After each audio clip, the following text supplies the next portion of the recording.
Praise the lord. ఈరోజు మనం కొద్ది నిమిషాలు దేవుని వాక్యాన్ని ధ్యానించుకుందాం.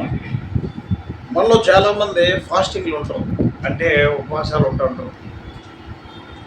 ఉపవాసాలు ఉండేటప్పుడు ఎట్లా ఉండాలంటే మనం కొన్ని విషయాలు నేర్చుకోవాలి. చాలామంది ఏం చేస్తారంటే, ఈరోజు నేను తినలేదు కాబట్టి అది రేపు తినేస్తాను, ఈరోజు నేను ఫాస్టింగ్ కాబట్టి నేను తినను, అంతే. దానివల్ల ఉపయోగం ఏమీ లేదు. యాక్చువల్గా ఏంటంటే, మనం ఫాస్టింగ్ ఉన్నాము అని అంటే అర్థం ఏంటి? మన ఇబ్బందిని ఇరుకిని మనల్ని క్రియేట్ చేసిన దేవుడికి మన విన్నపాలు ప్రార్థనాపూర్వకంగా విన్నవించుకోవాలనేదే ఉపవాసం. ఉపవాసం అంటే నా దేవుడు చూస్తాడు. చూడండి, మన పిల్లలు ఇంట్లో ఉండేటప్పుడు ఎవరైనా ఏదైనా అడిగారు, ఒక వస్తువు కావాలన్నారు, డాడీ నాకు సైకిల్ కావాలి కొనాలి అంటే, ఆ టైంకి తండ్రి దగ్గర డబ్బులు లేకపోయినప్పుడు తండ్రి ఏం చేస్తాడంటే, ఇప్పుడే వద్దున ఆయన డబ్బులు లేవు, తర్వాత తీసుకుందా అంటాడు. ఆ పిల్లవాడు ఏం చేస్తాడు, మా డాడీ నేను అడిగితే ఇవ్వలేదు కాబట్టి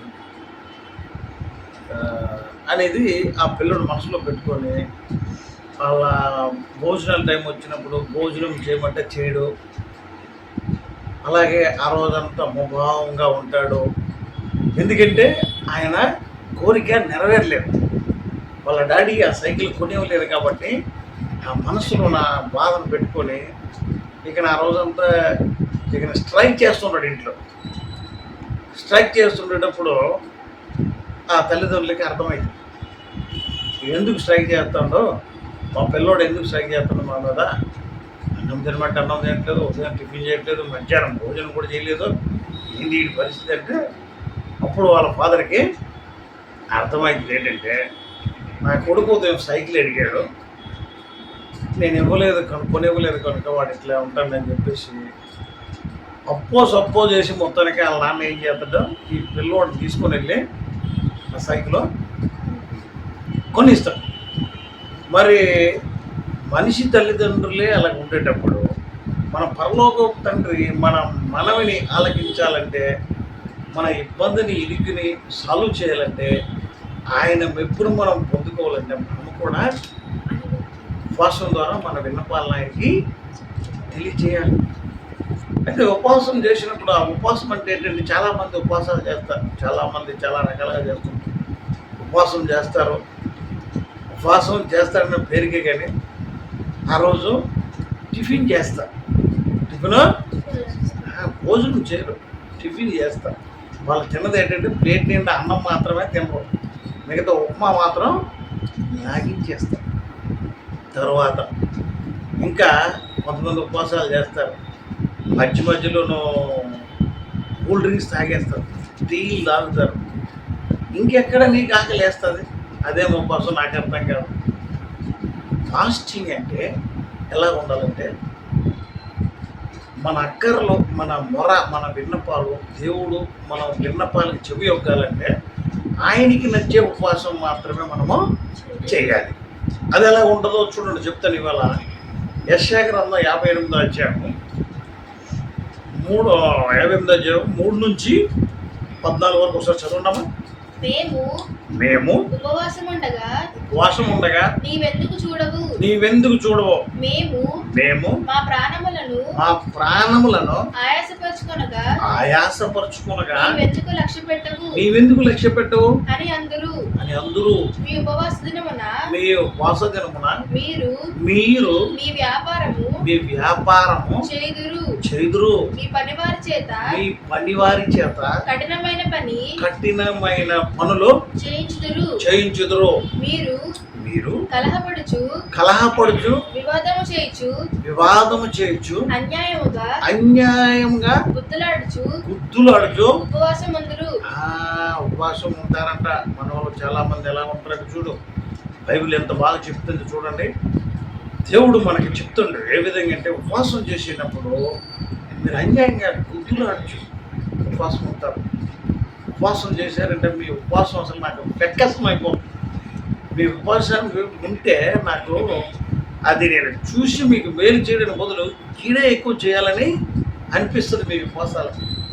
ఇది కాదు నాకు ఇష్టమైన ఉపవాసాలు. ఆ రోజు ఉపవాసం ఉన్న రోజే నేను చాలా చిన్నప్పుడు చాలా చూశాను. ఒక కుటుంబంలో ఒకళ్ళు ఉపవాసం ఉంటారు, ఇంకోళ్ళు ఉపవాసం ఉంటారు. ఇక తల్లిలో లేకపోతే ఆ భార్య ఆ భర్తకి చెప్పి ఫాస్టింగ్ ఉందన్నమాట. ఉండు నేను ఉండను ఉపవాసం, నాకు అవసరం లేదు. గుద్దులాట ఉండు నేను ఉండను, నాకేం అవసరం లేదు, నాకే ఉపవాసాలు అవసరం లేదు. అదే దేవుడు చెప్తాడు, మీరు అన్యాయంగా గుద్దులాడుచు ఉపవాసం ఉంటారు అంటే. చూడండి నెక్స్ట్ చదువమ్మా. మీ కంఠధ్వని మీ పరమున వినబడినట్లుగా మీరెప్పుడు ఉపవాసం ఉండరు. చూడండి, మన కంఠధ్వని ఎవరికి వినబడాలంట? పరలోకమందున్న మన తండ్రికి, ప్రియమైన తండ్రికి వినబడాలి. నీ ఫాస్టింగ్ అనేది, నా ఫాస్టింగ్ అనేది పరలోకమందున్న దేవుడు చూసి దానికి ప్రతిఫలం ఇచ్చేటట్లుగా మన ఉపవాసాలు ఉండాలి. అవే ఉపవాసాలు చూద్దాం. చదువు నెక్స్ట్. అట్టి ఉపవాసము నాకు అనుకూలమా? మనుష్యుడు తన ప్రాణమును బాధపరుచుకునవలసిన దినము అట్టిదేనా? ఒకడు జమ్ము వలె తల వంచుకొని గోనె పట్ట కట్టుకొని బూడిద పరుచుకొని కూర్చుండుట ఉపవాసమా? అట్టి ఉపవాసము యెహోవాకు ప్రీతికరమని మీరు అనుకుందురా? దుర్మార్గులు కట్టిన కట్లను, ఒక్క నిమిషం, దుర్మార్గులు కట్టిన కట్టులను అక్కడ వరకు ఆగు. ఉపవాసం అంటే ఎలా ఉండాలంటే, మన కంఠధ్వని, మన ప్రార్థన దేవునికి ఇష్టపూర్వకంగా ఉండేటట్లుగా ఉండాలి. మన మంచి కార్యక్రమం మంచిగా ఉపవాసం ఉండాలి. ఇంట్లో గుర్తులు ఆడుకొని తన్నుకొని ఒకరికొకరికి అసలు పొంతన లేకుండా ఒక ప్రేమతత్వంతో కూడిన ఉపవాసం కాదు. ఈ ఒక ఇంట్లో ఉంటారు అందరూనో, కుటుంబంలోనో. ఆ భార్య ఉపవాసం ఉంటే ఈ భర్త ఉపవాసం ఉండడు. ఆ పిల్లలు ఉపవాసం ఉంటే తల్లిదండ్రులు ఉపవాసం ఉండవు. ఆ ఉపవాసం రోజు కూడా ఇక తన్నులాట్లు, గుద్దులాట్లు, ఇలాంటి ఉపవాసాలు దేవునికి ఇష్టమైనవి కావు. మన ఉపవాసాలు ఎలా ఉంటాయంటే ఇబ్బంది పెట్టేదిగా ఉండకూడదు. మన ఇంట్లో ఇబ్బంది పెట్టేవాగా ఉండకూడదు. కొంతమంది ఉపవాసం ఉంటారు. ఆ ఉపవాసాలు చేసినప్పుడు కూడా కొన్ని జాగ్రత్తలు అవసరం. ఎలాగా జాగ్రత్తలు అవసరం. కొంతమంది షుగరు, బీపీ ఉంటాయి, కొంతమందికి కొన్ని వ్యాధులు సంక్రమిస్తూ ఉంటాయి. అలాంటి వాళ్ళు ఫాస్టింగ్ ఉండడానని మొండికేసి కూర్చుంటే మంచిదే. ఉపవాసం ఉండడంలో తప్పులేదు, నీకేమి అన్యాయం జరగదు, మేలే జరుగుతుందని నేను అంటాను. కానీ కాకపోతే నీ శరీర తత్వాన్ని బట్టి ఒక్కోసారి ఏం చేయాలంటే, ఆ టైంలోనే సైతానం కానీ నిన్ను దెబ్బ కొట్టే యాక్షన్ చేయకుండా చూసుకోవాల్సిన బాధ్యత మనమే ఉంటాం. అంటే ఏంటి? ఉపవాసాలు సడన్గా నువ్వేమో తినలేదు, ఫాస్టింగ్ ఉన్నావు, సడన్గా ఏదో ఒక పని విషయమే బయటికి వెళ్ళాల్సి వచ్చింది, అక్కడ చాలా టైం పట్టింది. అప్పుడు మళ్ళీ నీరసించిపోతావు కదా. నీరసించిపోవడంతో సైతాన్ని గట్టి నిన్ను కింద పడేయడానికి చూస్తాడు. వాడు మన శత్రువు కాబట్టి వాడు ఎప్పుడు నువ్వు వీక్నెస్లో దొరుకుతావో ఆ వీక్నెస్ రోజే నిన్ను దెబ్బ కొట్టాలని ట్రై చేస్తావు. అప్పుడు నువ్వు కింద పడిపోయి ఎక్కడో రోడ్డు మీద పడిపోతే అది దేవునికి అలాంటి ఉపవాసం ఇష్టమా? ఆ పని కోసం వెళ్ళావు, కింద పడ్డావు, ఉపవాసం ఉన్నాను ఇలా అయిపోయిందంటే దేవుడిని అందరూ తిట్టుకోరా? అలాంటి ఉపవాసాలు కాదు మనం చేస్తాం. ఈ ఉపవాసం ఎలా ఉండాలంటే దేవునికి ఇష్టపూర్వకంగా ఉండాలి. అదేంటో చూద్దాం. చూడండి, చదువమ్మా. దుర్మార్గులు కట్టిన కట్లను విప్పుటయు కాడిమాను మోకులు తీయుటయు బాధింపబడిన వారిని విడిపించుటయు ప్రతి కాడిని విరగొట్టుటయు నేను ఏర్పరచుకొనిన ఉపవాసం కదా. ఉపవాసం అంటే ఏంటంటే ఎలా ఉంటుందంటే, కాడిలోని మోకులు తీయట, దుఃఖంలో ఉన్నోళ్ళని ఓదార్చుట, ఇబ్బందులో ఉన్నోళ్ళని ఆదుకొనుట, ఇవన్నీ దేవునికి ఇష్టమైన ఉపవాసాలంట. నువ్వు ఓన్లీ కడుపు మార్చుకుని ఈ పూట భోజనం ఇప్పుడు తినకుండా రేపు తినేయడానికి అది దేవుడికి నచ్చే ఉపవాసం కాదు. కనీసం జ్ఞానమైన ఉండదు జనానికి. ఆ రోజు నువ్వు తినలేదు, అక్కడ చాలామంది తిండి లేక చాలామంది జనాలు ఉన్నారు. సరే నువ్వు వండుకొని తినలేదు, ఉపవాసం ఉన్నావు, మంచిదే. మరి ఆ భోజనం తీసుకెళ్ళి నువ్వు తినకపోయిందాన్ని అది ఎవరికో తీసుకెళ్ళి ఎంతోమంది తిండిలోనే ఉంటారు, వాళ్ళకి ఆ పూట ఒక్కడికైనా నీ చేతనైతే ఒక ఇద్దరికైనా ఆ భోజనం పెడితే మంచిగా ఉంటుంది కదా. అదే కదా దేవుడు కోరింది. నువ్వు దాచుకొని రేపు తినేయడం అది దేవుడికి ఇష్టమైన ఉపవాసం కానే కాదు. నెక్స్ట్ చదువు. నీ ఆహారము ఆకలి కొన్న వారికి పెట్టుటయు నీ రక్త సంబంధికి ముఖము తప్పింపకుండుటయు దిక్కుమాలిన బీదలను నీ ఇంట చేర్చుకొనుటయు వస్త్రహీనుడు నీకు కనబడినప్పుడు వానికి వస్త్రములు ఇచ్చుటయు ఇదే కదా నాకు ఇష్టమైన ఉపవాసం. వింటున్నావా అమ్మాయి? అది దేవునికి ఇష్టమైన ఉపవాసాలు. ఇటు చూడాలి, నా సైడ్ చూడాలి. దేవునికి ఇష్టమైన ఉపవాసాలు అంటే ఇవి. దిగంబరి బట్టలు చినిగిపోయిన చాలామందికి బట్టలు లేక తిరుగుతుంటారు, చెప్పులు లేని వాళ్ళు చాలామంది రోడ్ల మీద నడుస్తుంటారు పాపం. అంటే వాళ్ళ ఆర్థిక పరిస్థితి బాగులేదు కాబట్టి మనం తోచిన హెల్ప్ మనం చేయొచ్చు, చిన్న చిన్న హెల్ప్ మనము చేయొచ్చు. మనం వాళ్ళకేం బంగారం కొని ఇవ్వలేము, కానీ కాకపోతే మనకున్న దాంట్లో చిన్న చిన్నవి మాత్రం చేయగలుగుతాం. ఆకలి గున్నోడు కనబడినప్పుడు ముఖం చాటు చేసుకోవడం, రక్త సంబంధాలు ఎవరైనా ఇబ్బందుల్లో ఉంటే వాళ్ళని వదిలిపెట్టేసాడు. ఇవి ఇలాంటివి దేవుడికి ఇష్టమైన ఉపవాసాలు కాదు. ఇబ్బందుల్లో ఉన్న వాళ్ళు ఆదుకోవాలి, నీ చేత నేను సహాయాన్ని వాళ్ళకి చెయ్యాలి. అది దేవునికి ఇష్టమైన ఉపవాసమే. నువ్వు ఖాళీ కడుపు మార్చుకొని ఉదయం నుండి సాయంకాలం జుత్తు నెరవేసుకొని ఏం చేస్తున్నావు అక్క ఈరోజు అంటే నేను ఫాస్టింగ్ ఉన్నానమ్మా ఈరోజు ఎక్కడికి నేను వెళ్ళలేను. మరి అంతే కదా, ఉపవాసం కదా నేను అనేది. ఈ అక్క మాత్రం లోపల టీలు తాగేస్తుంది, పాయసం చేసుకుని తాగేస్తుంది. ఒక అన్నం ప్లేట్ నిండా అన్నం మాత్రమే తినదు అంతే. మిగతావన్నీ లాగించుడు సాయం. దాంతోపాటు ఒక 2 అరటిపూలు కూడా మింగేస్తుంది. ఇంకా నీకు ఏం ఆకలి వేస్తుంది? అర్థమైందా? ఇవి దేవునికి ఇష్టమైన ఉపవాసాలు కానే.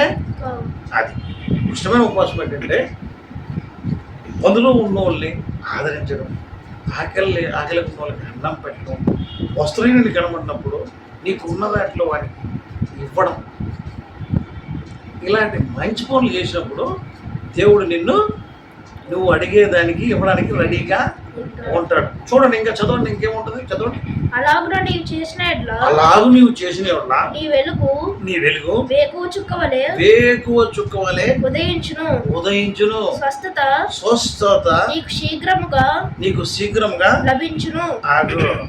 స్వస్థత నీకు శీఘ్రంగా లభించినంత ఎందుకు లభిస్తుంది?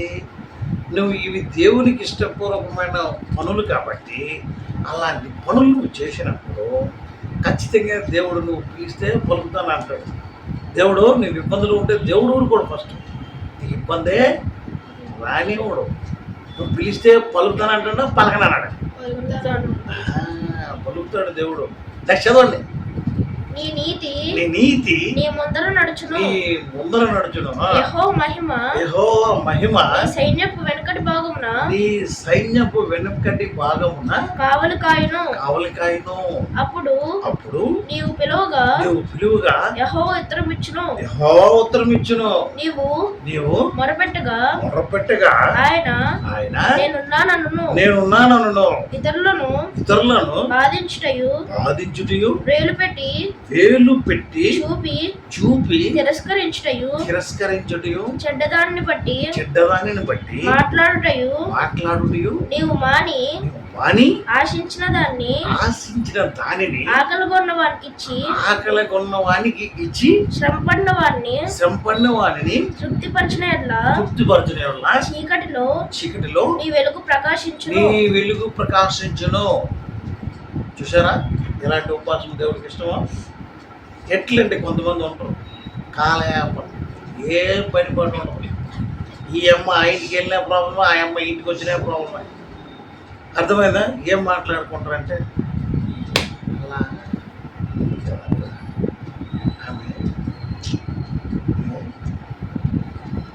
ఏంటి నువ్వు ఒకరి మీద ఒకరు మాట్లాడుకోవడం వల్ల నీకు వచ్చిన ఉపయోగము లాభమేమి అసలు అర్థం కాదు. ఆ మంచి కాదు. ఈయన అసలు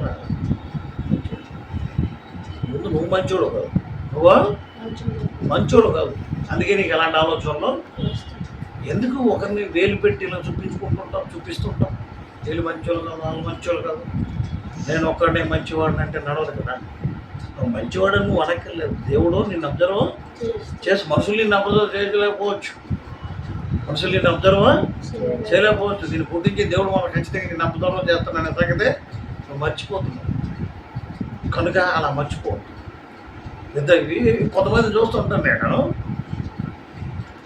ఎవరి మీద ఏదో ఒకటి చాడీలు చెప్పడమే కనపడుతుంది. వీళ్ళు చెప్పేది ఎవరి మీద అంటే మంచి వాళ్ళ మీదే, చెడ్డోళ్ళ మీద కూడా కాదు. నేను అప్పుడు అనుకున్నాము వీళ్ళు ఆ వ్యక్తులను ఇంకోసారి చూసినప్పుడు, ఇంకోసారి ఎప్పుడైనా చెప్పారంటే నేను ఫస్ట్ టైం వచ్చినప్పుడే నాకు అలాంటివి చెప్తే వెంటనే ఖండించేస్తాను. అందుకే నేను సాధారణంగా నేనంటే చాలామందికి పడిన వాళ్ళు కూడా ఉన్నారు. ఇష్టమైన వాళ్ళు నాతో మంచుకుంటారు, ఇష్టం లేని వాళ్ళు జరిగిపోతూ ఉంటారు. ఎందుకనంటే నేను తప్పు అనంటే వాళ్ళకి ఇష్టం ఉండదు. వాళ్ళు చేసిన పనులన్నింటికి మనం మద్దతు ఇచ్చామంటే సూపర్ అంటున్నాను. అది కాదమ్మా ఇలా ఉండాలి, ఇలా కాదు బాబు ఇలా ఉండాలి అన్నామంటే వాళ్ళకి ప్రాబ్లము స్టార్ట్ అయిపోతుంది. అందుకే నేను ఏం చేస్తానంటే అలాంటి వాళ్ళని ఎక్కువ పట్టించుకో. దేవుని వాక్యం ఏం చెప్తుందో దాని ప్రకారం నువ్వు ఫాలో అప్ అయితే నేను నీకు మద్దతు ఇస్తాను. నువ్వు దేవుని వాక్యానుసారంగా జీవించకుండా లోకానుసారంగా జీవించేసి నేను ఇదే అదే అంటే నేను ఒప్పుకోను సాధారణ. ఎందుకంటే మనం ఫాలో అప్ అయ్యేది దేవుని మాటలు ఏం చెప్పాడో అది చేస్తాం. అందుకని మనం ఇప్పుడు ఇతరులని రేలు పెట్టి తిరస్కారం చూపించడం, వాళ్ళ మీద అబద్ధ సాక్ష్యాలు పలకడం, ఇలాంటివి మానేయాలి. ఇవన్నీ నీలో ఉంచుకొని నేను ఉపవాసం ఉన్నంత మాత్రం దేవుడు నాకు అది చేసేటట్టు ఏమి చేయడం ఏమి పైపెచ్చు సైతాన్ని కంటే నా తీరకుండా. అందుకనే మనం ఉపవాసం ఉండేటప్పుడు దేవుడు మెచ్చే ఉపవాసాలు మనకు అర్థం కావాలంటే you should be read the Bible daily. నీకు తెలవాలి, ఎవరో చెప్పిన మాట్లాడినాక బైబిల్ చదవాలి. బైబిల్ చదివితే నీకు ఎలా ఉండాలనేది అర్థమవుతుంది. నువ్వు సంవత్సరానికి ఒకసారి బైబిల్ తీస్తే నీకేం అర్థమవుతుంది? ఆ సంవత్సరం చదివిన ఈ సంవత్సరం చదివేసరికి అక్కడ చదివింది ఇక్కడ మర్చిపోవడం ఆల్రెడీ. నేను దేవుడు ఎలా చూస్తాడు? టైం ఇచ్చాడు, చూడట్లేదు అంటలేదు, చూడడం అనట్లేదు, చూస్తాడు. అయినా మళ్ళీ నీ ప్రవర్తన మారుతుందేమో చూస్తాడు. కానీ నువ్వు అలాగే ఉంటే నీకంటే శాపగ్రస్తుడు ఇంకోడు ఉండడు. నెక్స్ట్ చదవమ్మా. యెహోవా నిన్ను నిత్యము నడిపించును. క్షామకాలమున ఆయన నిన్ను తృప్తిపరిచి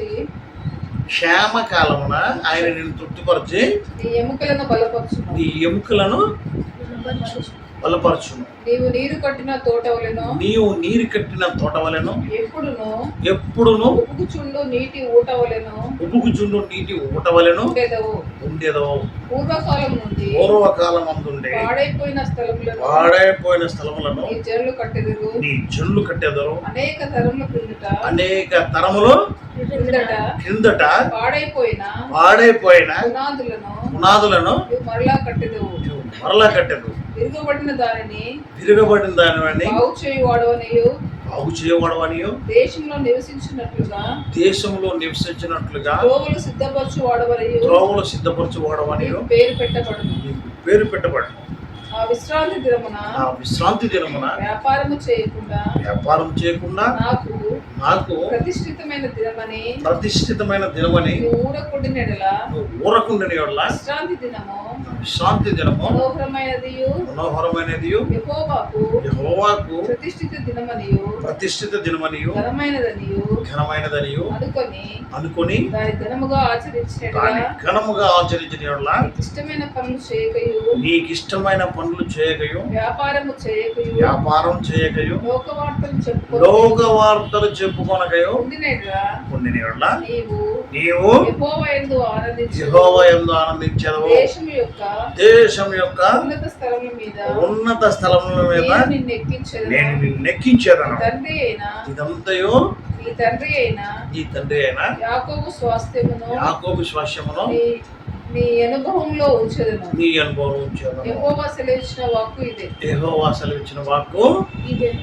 ఈ విధంగా మనము దేవుని చిత్తానుసారంగా మన ప్రవర్తన ఉండేటప్పుడు, ఆయనకి ఇష్టపూర్వకమైన పద్ధతి మనలో ఉండేటప్పుడు ఖచ్చితంగా ఈ మేలులన్నీ మనము అందుకుంటాం.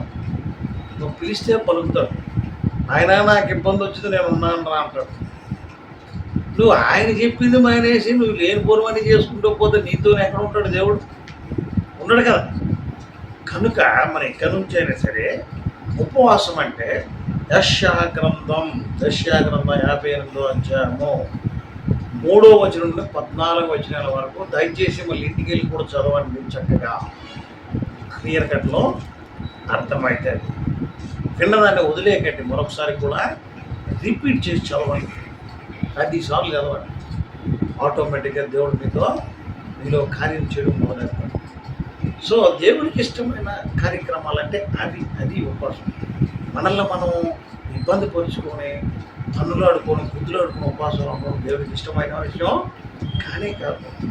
కొంతమందికి ఉపవాసం అంటే అర్థం కాదు. ఉపవాసం అంటే అది ఇబ్బందులో ఉన్నవాళ్ళు, ఇరుకులో ఉన్నవాళ్ళని, బాధలో ఉన్నవాళ్ళని, త్రోవ తప్పి దేవుడు విడిచి తిరిగిన వాళ్ళని లోపలికి దేవుడు దగ్గరికి గీడ్చుకురావడం అనేది దేవుడికి ఇష్టమైన ఉపవాసాలు.